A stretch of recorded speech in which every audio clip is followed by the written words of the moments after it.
Okay, COE students. Excuse me. You're going to use TaskStream to turn in your lesson plan. So you're going to go to the lesson builder in TaskStream. So if this is not showing up, lessons, units, and rubrics is not showing up here, you just go to my account and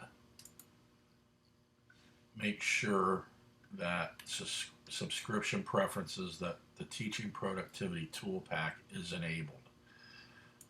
If you don't have it, it's probably like that, and it's probably going to be like this, and it's not showing. So it's going to say disabled. Just enable it. Okay. And add tool pack, and then this will pop up. You may have to refresh your screen, but generally it'll just pop up. So you'll click on that, and you're going to go to Lesson Builder. Excuse me. No, I don't have COVID. I'm good. So you're going to create a new lesson, and you're going to have the title of the lesson can be generic, like my science lesson or my math lesson or whatever. You're going to name the actual lesson, and once we get into this thing, so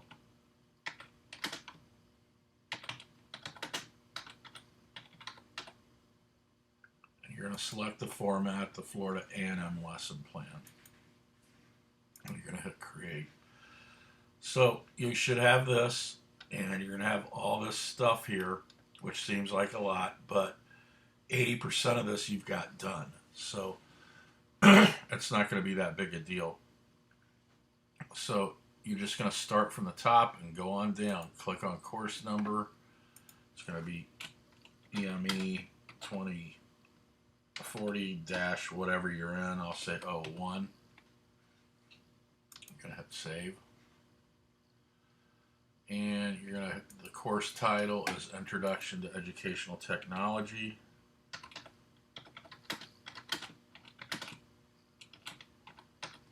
Now, I wrote Intro to Ed Tech. I'm going to save and close the window.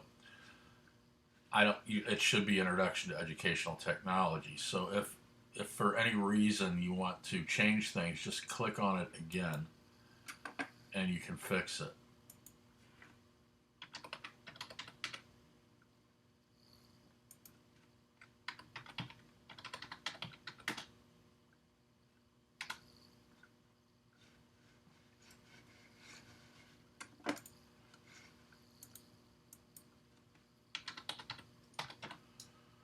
Save and close window. Now,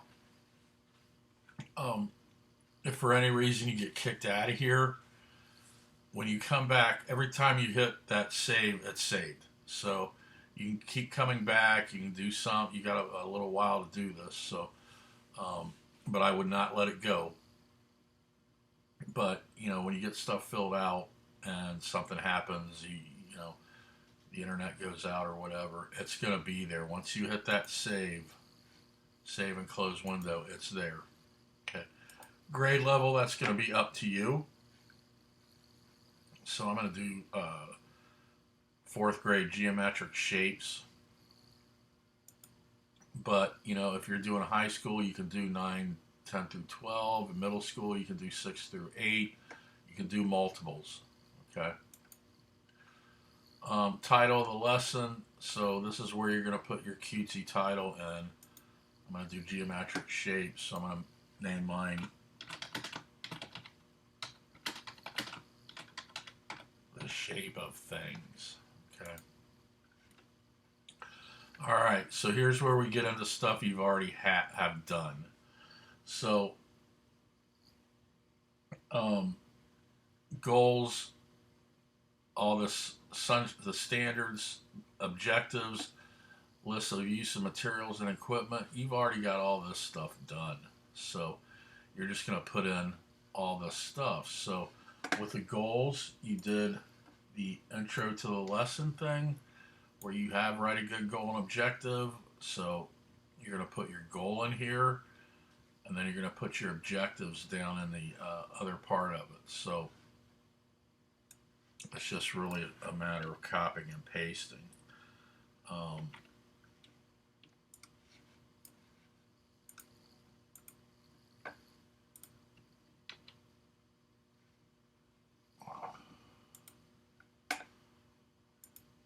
okay, and then same with the objectives. So again, it's just a matter of copying and pasting.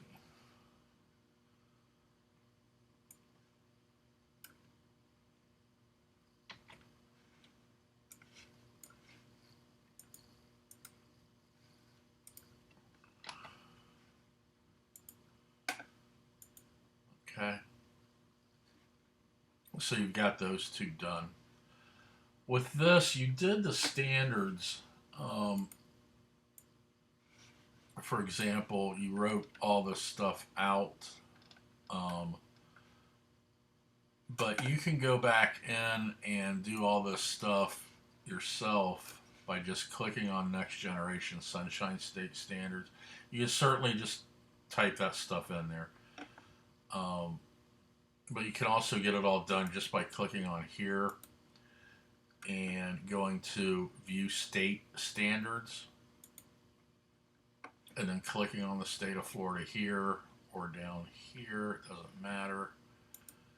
And the fourth from the bottom, 1, 2, 3, 4, is the Florida Sunshine State Standards. So you can go in there and find your standards just like you did through CPALMs. I'm going to do mathematics, go to next level, go to 4th grade, and geometry and measurement. And just click this and I'll be fine. And hit save and return to lesson. So what that does is gives you all the stuff here in one place. So for these, if you do this, if you decide to do this instead of filling all this stuff out, for these you're just going to put NA.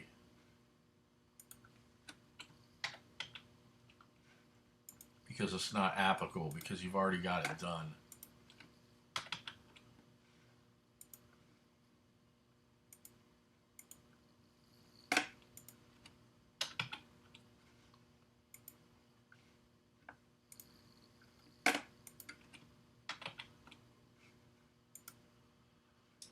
And then we're not going to do a summary. You don't have to worry about a summary either. Okay, so look, we've got a bunch of this done in what it took only a few minutes. So list of materials, resources, and equipment. Again, you've done that. So you can just copy this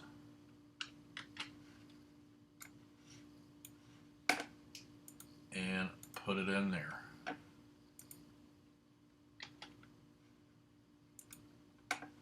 And it even has the links. That'll even save the links to it too. So that's good if you have links. Okay. I'm going to talk about these two in just a second. The ELL, ESL, ESE, and accommodations, those are not applicable, so you can put NAs in there as well.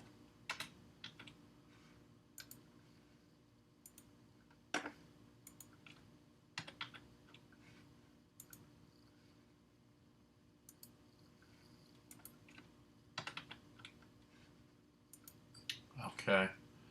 So I've literally got this whole first half done in, less than 15 minutes. It doesn't take long at all.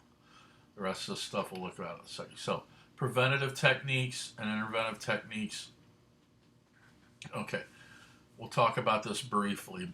Preventative techniques are how you're going to prevent, stuff from happening in your classroom that you do not want to happen. So it's like classroom management type stuff.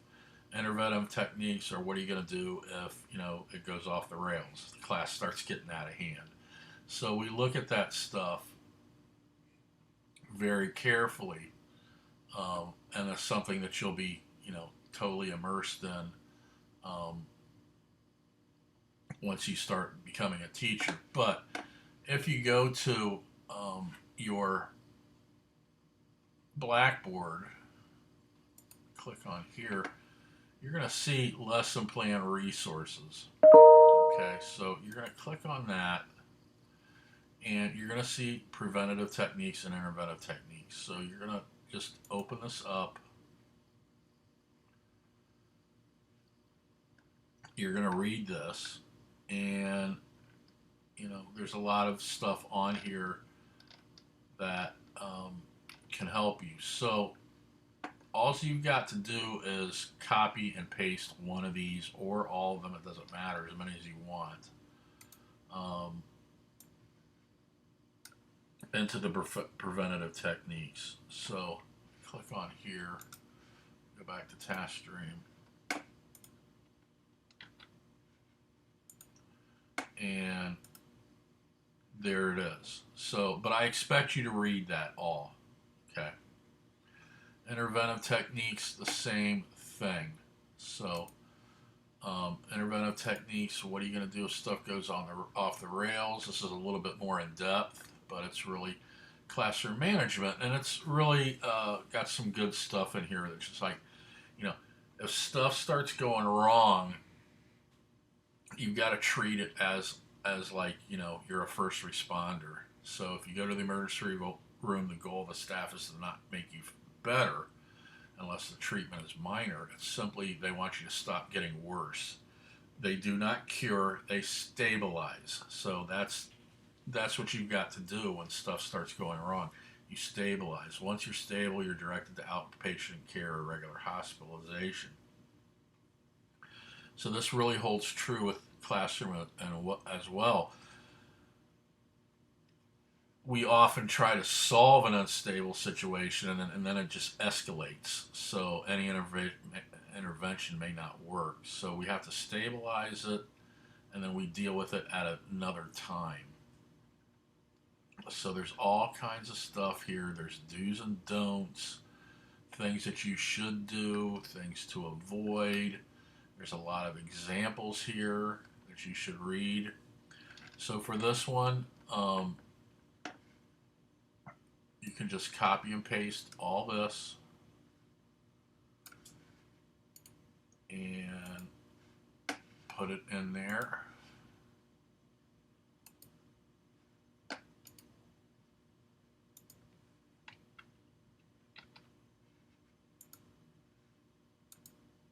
And there you got it. So you've got all that done. All right. So literally this first top part is done. That had all these tabs. We're done. Boom. We're done. Okay. These last ones are going to be easy too. So attention grabber. What are you going to do to grab the student's attention? So there's a lot of different things you can do. Bell ringers, dressing up like differently, like if you're doing something on Ben Franklin, you come in dressed up like Ben Franklin or something like that. There's all kinds of things you can do to get their attention. So that one's on you. You got to think about that. Introduction to the lesson, you've already done that. So again, you're just gonna copy and paste this. However, make sure it's in the correct stance. So this says the way I will present.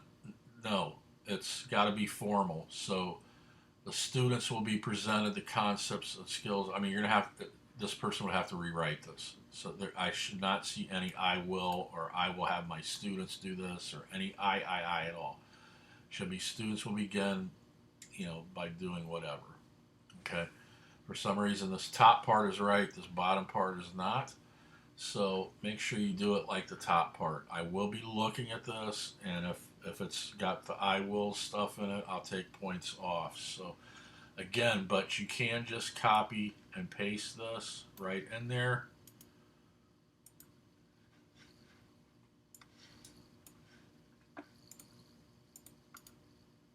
Whoop.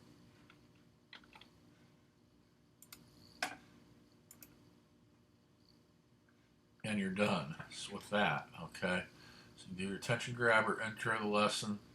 Um, these two I'll talk about in just a second. Independent or group work, that's completely up to you what you want to do. It should be based on what you've written so far. So if you did an intro to a lesson and you're going to have students do group work or whatever, if you put that in your rubric or whatever, um, that's what you should put in. Okay, so assessment, you will attach your rubric. So you'll go in here, you will click on attachments, you'll find your rubric, you'll click on attachment, you'll attach it, and then save and close the window. And then I thought I had you guys write an assessment, but I guess not. So you can put your reflection in there too that you did. You attach it, put your reflection there that you did. Okay. All right. Enrichment activities. There are some in the lesson plan resources. So basically, you know, a lot of students will have their say, I'm going to have my students teach this lesson to a parent, guardian, brother, sister, grandparents, or whatever, and write a report just to enrich what they've done. But there's a lot of different enrichment activity ideas that you can get on the web, and I have one in the lesson plan resources. Not really sure if it works. Yeah, it actually does. Okay, so there's some stuff in there. It's, you know, it's kind of like use your head. Do what you want to do to help enrich this. Okay. So, and then reflection is NA because you have not taught this yet. So you have nothing to reflect on. So you don't need to do the reflection. Okay. These two are what you're going to have to do on your own. Okay. So when you go to lesson plan resources, you're going to see these things: directed model instruction, gradual release, model guided independent practice, guided practice. These are all movies and they're not very long. So you're going to have to look at these and decide how this is going to fit with your lesson. Okay. You can also do a lot, you can look it up on the internet too about independent and group work and guided practice. But these two are on your own that you're going to actually have to work on. So we can see that, hey, I've got all this stuff done very quickly, but all I've got to really work on are these two things. So you have time to do that. Okay, so how do I turn this into when I'm done? Okay, so I'm going to go back to,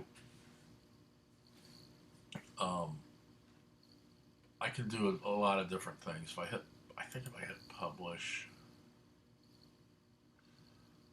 no, that's not correct. Okay. Well, I have to go in and look as a student. I think right now I'm in as a coordinator, so I'm going to go back and